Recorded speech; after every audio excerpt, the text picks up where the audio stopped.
Ang food adventure natin ngayong linggo ay dito sa Madrona Jungle Edge Farm at excited na akong magmukbang ng mga lutong kabundukan. Unahin po natin ang batong. Wow! Akala ko hindi nagluto. Makakasama natin si Chef Nenet Mabuhay! at dalawang kwelang-kwelang kapusong food explorer. Mga kapuso, si Chef po ay dating bida ng Planet of the Apes. Medyo MacGyver. Iba, di ba? Gagamit din tayo ng isang pamamaraan ng pagluluto na ginagawa ng mga kapatid nating Aita. And syempre, super excited din kaming ipakita sa inyo ang first time nating magagamit sa farm to table, isang tanim or isang halaman na tinatawag nilang kadok. Alam mo, para siyang merong... Anesthetic. Parang, oo, sino ka ba? Hindi nakita na... Sino ka? Si Ding Dong. Ayaw ka na naman. Anti-collector ako.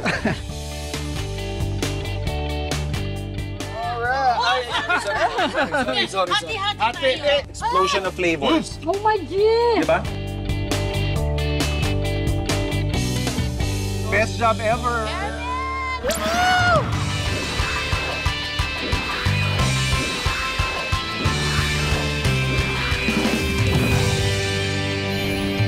Alam namin, marami kayong ginagawang siguro initiatives para ma-improve yung buhay, yung direksyon ng mga kasama mo dito sa community. Ano-ano po yung mga advocacies na ginagawa nyo dito sa farm? Isa sa advocacies namin is yung ma-share namin yung talent namin ni Chef Joy. Okay. Katulad sa cooking demo workshop. Alright. Isa may feeding. Feeding program. May yun. nag-feeding program Yes kayo po, sa mga kids, sa mga seniors. Anong type of cuisine or anong approach ninyo when it comes to the gastronomy talaga, side? Filipino food talaga. Filipino food tapos literal, farm to table. Yes. Kung ano Farm yung to meron table. sa inyo. Kung anong meron dito sa Lutong whatever is kabundukan. nasa bundok, kung ano yun. Kaya kami wala ditong recipe na sinusunod. Kung ano yung meron. So yung Share a Farm advocacy po ninyo, ano yung itong programa na to in a nutshell? Yung Share a Farm program, iba-ibang klase to. Merong yung wala naman silang cash pero gustong tumira dito sa amin. Apo. Nag-a-adapt kami, mga seniors or ano, Okay. or volunteers. We call them volunteers. Nakakatulong naman sila kasi unang-una kami, wala naman kami ganun kaalaman sa farming. Aha. Pero dahil may mga ganitong tao na pumupunta dito, so nagbibigay sila ng idea sa amin na nakakatulong naman. Okay. Na gano'n. So meron din naman dito sa amin na bumibili ng property na 500, 1,000 square meters. Ka-share namin sila dito. And then, magbibigay sila ng budget. Tapos, dinadala naman namin yung budget nila doon sa property nila. Okay. Yun ang ini-improve namin. It's nice. Yung property nila. Sa akin ang mas pinakamayayamang tao ay magsasaka. Totoo. Ewan ko if you will agree with me. Ay, Kasi yun ang totally agree. nakikita ko. Yeah. So, kailangan yung mga kabataan, pakita natin sa kanila. Not siguro sa atin in terms of financial. Yes. But if you have a different perspective in defining... Kayamanan. Yeah. And of course, welcome sa Madrona's Jungle Farm. Kasama natin ang bago nating recruit na food explorer, si Ma'am May. Siyempre, Kuya Jan, nakasama na natin yan before. Hi. Yan, rock and roll na naman to. Naano ko, Chef, dun sa title, nakala ko, ipapakilala mo ko matrona. Sabi ko siya, Madrona's ano. Madrona's Jungle Farm. Anyways, hindi po akong matrona. Si Belly lang. Ano ba? Aray ko! Aray ko! Ano mo yan? Hindi. Bakit ka? Hindi siya. Transition ka eh. Automatic yung pag Automatic, ginano. oo. Automatic. Okay. Character nga, Sinusian di ba? mo ako Bilis. sa likod eh. O, Oh. di bali, mahaba-haba yung araw natin ngayon. Oo. So, kung mapansin nyo, wala pang laman yung mga basket namin. Okay, Chef. Jungle Farm, so magfo-forage tayo. Yes. Today's episode. Laban ako dyan, Chef. Laban. O, Paborito naman, kong Kuya Jan. lugaw eh. Ha? Anong lugaw? Saan mo porridge? Hindi po. Hindi. Yung Alam mo porridge, yun. yung Alam mo yun. yung porridge yung no. Alam mo kung ano yung porridge? Alam ko. Yung lalagyanan yung malamig, yung lalagyan ng mga ulam. Frigidaire yun. Oo. Hindi, porridge yung ano ka, yung Log. estapa ka ganyan. Ah, ganun ba? Healthy, doon ka. Oh, sige. Nag-uumpisa pa lang kami, ha? Nag-uumpisa pa lang kami, ha? Let's go, Chef. Let's go! Okay, let's go. Uy! Ako dito! Uy!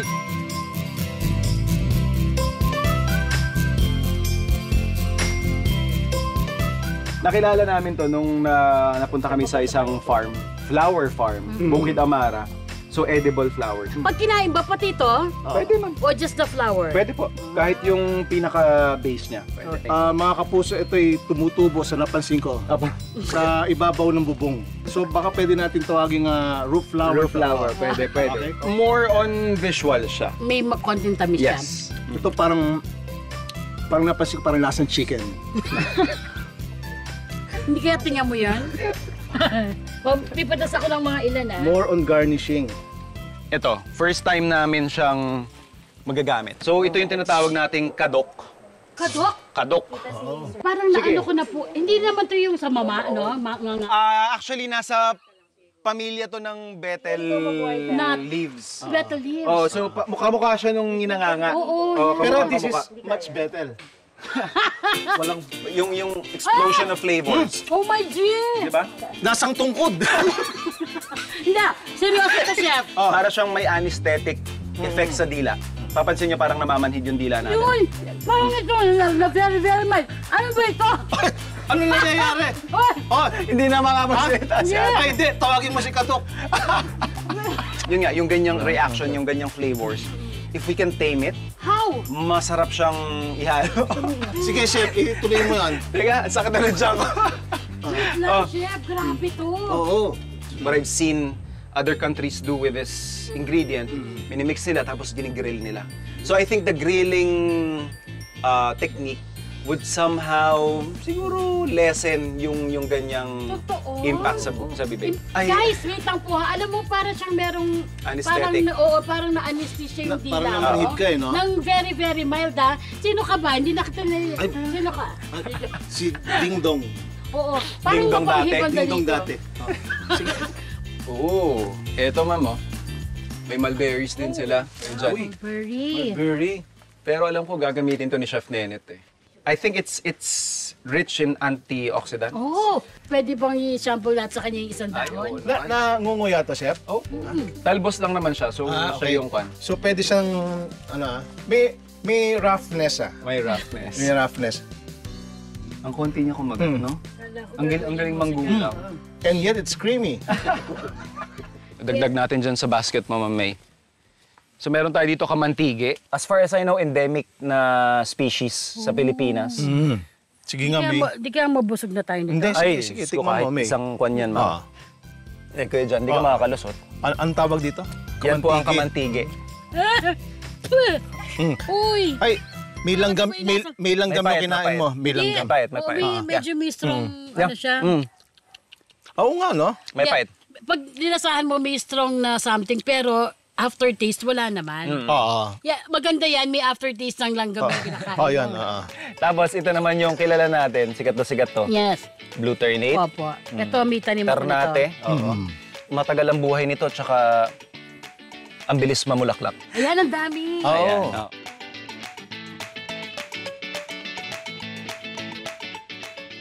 Ibabalik muna namin itong na-forage naming edible flowers kay Chef Nenet kasi gagamitin niya raw ito para sa isang masarap na appetizer.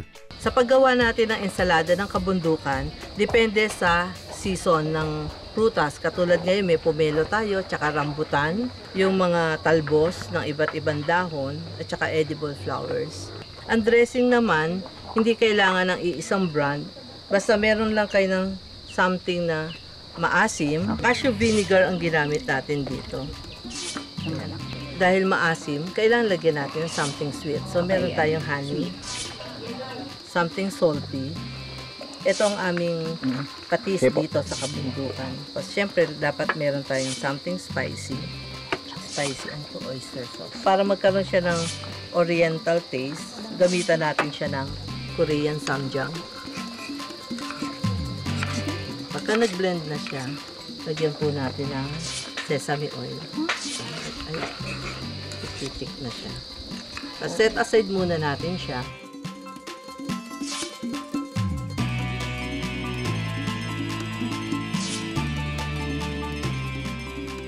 Lisa lang natin.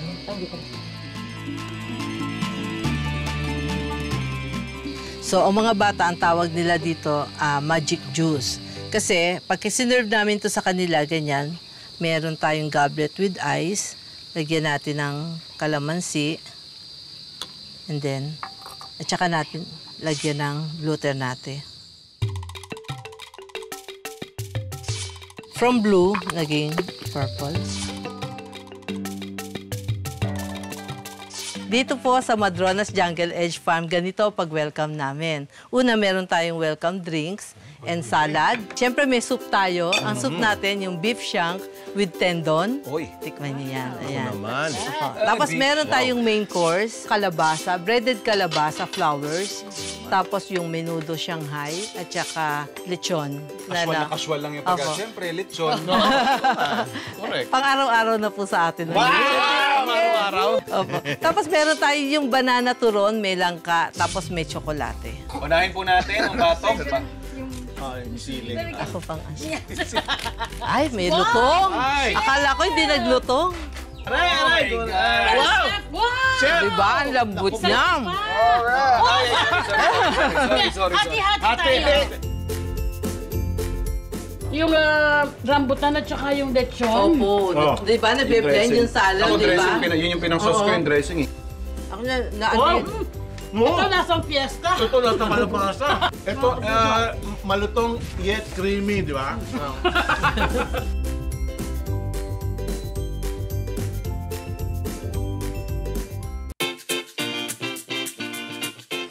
Ito, Meron pa? guyabano. Ay, puno ng guyabano. Paborito ko rin yan. Hoy, antik! Sa bahay namin, maraming ganyan langgam, chef eh. Sa bahay namin, Bakit? anti-collector ako eh. Parang cotton. Di ba? Teka, chef ha? Yung creaminess niya. Kakainis ka kaya dyan.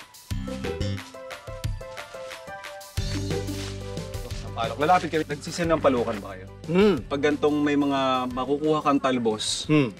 Talbos is basically pale yung pagka-green niya. Yung young part, yung Apo. bata. So try natin kumuha ng yung mga bata pa. Pero hindi ganun karami yung talbos natin. Ito, chef ha? Pero may bunga kayo dyan. Ayun oh. Ayan oh. Bilis naman nito, sir. Oo. Para sa akin, Ayan, ito chef. yung perfect na pang-asim. Nai-heal na ako sa kanakain Masarap. natin. Oo. Creamy. Nakaka-ano na tayo ha? Higit kumulang mga 73 kilometers na nilalakad Pwede. natin, chef. O ito, kayo dyan, mga inaakyat natin ng kabataan. Bayabas. Chef, Nakarami ka na dyan, kayo dyan? nakakarami na. Dami. Oh, yan! Wow! Dami na natin napitas. Hindi kaya donut ang lutuin mo? Ang ending donut pa rin lulutuin. Trivia, mga kapuso, si Chef po ay dating bida ng Planet of the Apes. Yes. Joke lang. Hindi niyo po na itatanong si chef. Bago naging chef yan ay akyat bahay siya. Di ba? Wow. Masarap to asin tsaka bagoong. Since nasa jungle tayo, siyempre, pang-junglelan din ang ating dapat plato. Totoo yan. Okay, ay ba? Wait lang, ano ba yung kukunin natin? Yung pinaka-trunk. Lutong ba to? Oo. Sorry po. Tabi-tabi. Sayang ka na naman. Ito, kayo dyan. Oh, May, chef. siyempre, nagpo-forage tayo. Kailangan ng paglulutuan. Lutuan yan, chef? Medyo old school. Yung magluluto tayo ng ulam sa buho ng kawayan. So, ito, bata. Ang daming nagagawa talaga ni chef. Pati lutuan, gumagawa siya. Eh, meron naman doon sa bahay. Ito, meron na tayong lutuan. Medyo may naiisip na akong putahe na pwede natin gamitin ito. Talaga. Yeah, para ma-experience natin yung jungle farm talaga. Naman! Oo. Game. Galing mo. Iniitak mo pala, nagugutom na ako eh. Chef! Ayun! Ready na, chef? Uy, Oo, sana butas, di ba? Tama-tama, nakasetup na yung ating paglulutuan. Ito yung kinuha natin kaninang kawayan, di ba? Dito natin ipapasok yung ingredients kasi dito natin siya lulutuin. Okay. So, re-request ko lang po sa inyo na yung ating nakuhang sampalok, tapos yung ating bayabas. Siguro yung bayabas, cut lang natin sa gitna. Okay. So, tatanggalin lang po natin yung buto. Okay. Pasok doon. And then yun lang po, sampalok, tapos yung ating manok. Ang turo sa akin ni Kuya Sunny na kasama nating dumagat, wag daw pupunuin. Which actually made sense nung nakita ko pa paano siya naluluto. Kasi, kunyari, dito yung laman, umaangat yung sabaw eh. Kahit mga half yung ating... Ganun lang. Oo. Sige, Chef. Okay. Chef, kami bahala dyan, Iwan ko na sa inyo yan, ha? Unahin natin yung matigas kasi para sumubay sa pagpapalambot ng manok, ha? Okay. Yung sa akin naman yung beef, lalagyan ko lang siya ng ating onions. Yan lang natin ito ng... Okay, lalagyan ko na ng manok. Opo, breast naman ang ilagay natin. Ito. Yan, medyo matamis. Lagyan mo na sa palo. Season na lang po natin ng... Season. Patis. Okay, patis. Konti. Konti lang. Chef, ano yan, Chef? Chicken stock. Chef. Ha?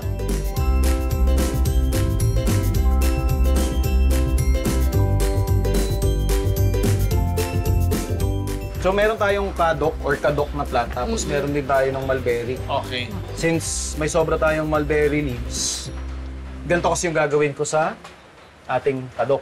Huwag masyadong makapal. Balot. And then, para masilyan, tutusok natin. Yeah. So, hulma lang natin siya. 1-0. Nice. So bago natin isalang, Ate May, i-brush lang natin ang oil. Yun. Yay!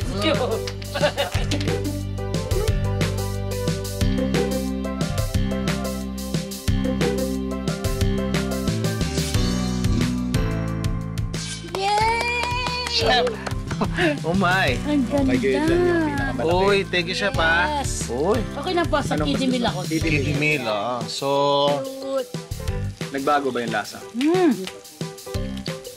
Very subtle lang, no? oo. So, hinahanap ko kasi yung na-experience ko kanina. Anesthetic effect. So, ito, totally parang nawala. Pero, Chef, ewan ko kung nalalasahan nyo, guys. May Murok konting yung bibig ni paet. Kuya Dan. Ayan, no? Na may amoy, ah. Naamoy ng burger. Amoy kadok. This is it, Chef. Ito.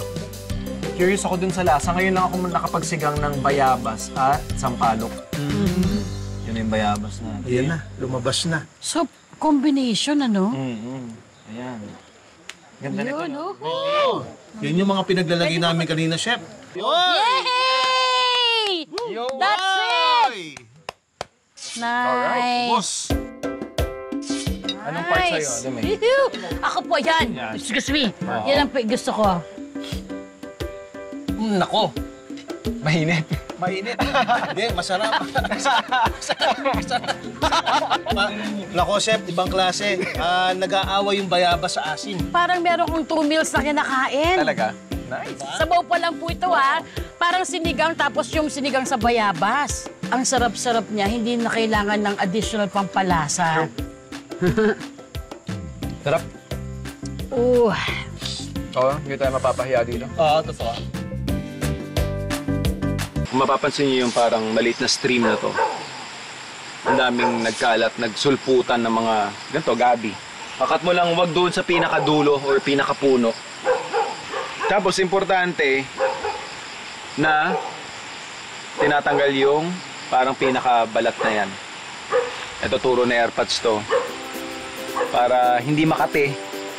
Yan. Yung manipis lang na layer na yan. Para dun sa ating gabi recipe, pwede natin siyang sabihing laing na rin kasi may gata. And of course, yung kaninang na-forage natin na mga gabi na nagkalat lang sa paligid. I don't think tinanim actually nila Chef Nenet yun. So ito, prepare lang natin yung ating aromatics.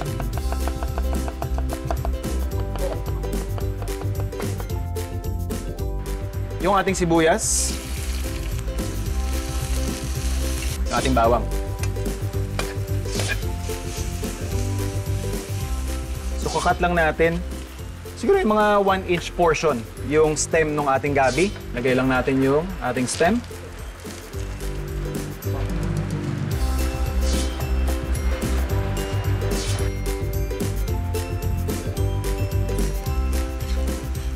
So at this point, lagyan na natin yung ating gata. Meron tayo ditong hibe. Season natin ng salt and pepper. Portion lang natin yung ating na-mine kanina na lechon. Saka natin sasabay doon sa ating niluluto.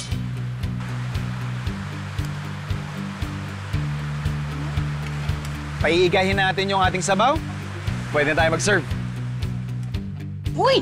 Luto na, Chef! Totoo nga. Chef, may kanin na kami. Wow, Opo. Ready, Yes. Talaga naman. O, di bali, hindi kayo mapapahiya. Meron tayong gabi con lechon. Wow! Talaga? Wow! Parang naghahanap ng sili, no? Hap. Grabe! Ako, marami na ako natitikman na lang, pero isa to sa mga masarap na laing na nakita ko. Alam niyo po, mula umpisa ng ano namin, kumakain na kami, ha? Ano bang okay lang ba tayo?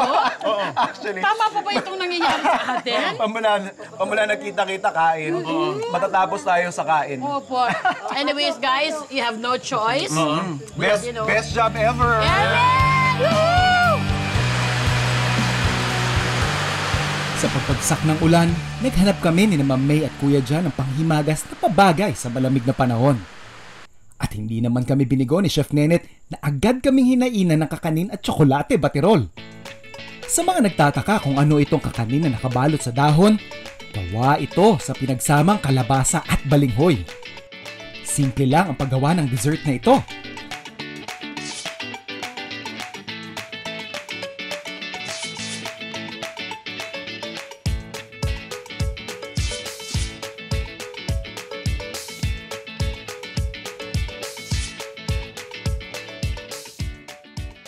So, pwede palang ipag-combine ang kasaba at saka kalabasa. Oo. Plus, wala pa siyang sugar. So, kumbaga parang ang nagsilbing sugar yun yung baterol na may konting pait ng chocolate, syempre. So, what a perfect combination.